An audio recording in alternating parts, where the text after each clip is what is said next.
Peddapalli collector కోయ శ్రీహర్షపై fire అయిన MP Vamsikrishna జిల్లా కేంద్రంలో నిర్వహించిన ఓ కార్యక్రమంలో పాల్గొన్న వారు ఎంపీ వంశీకృష్ణ రామగుండం ఈఎస్ఐ ఆసుపత్రి అండ్ ఎయిర్పోర్ట్ వివరాలు అడగగా ఆయన అందించకపోవడం on ground, we can coordinate in Delhi what we have to do, but we have to push it on ground.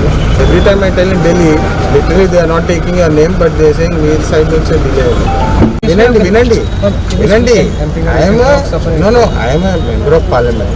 I am asking for public issues. I am not asking for personal issues. Please understand this. నేను నా personal పనులు అడుగుతలేను మిమ్మల్ని.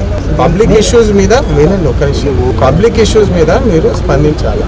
It is not a request, it's a demand, it's a public right. So you make sure that any request is sent, you reply immediately. On public issues, personal issues అసలు సంబంధమే లేదు.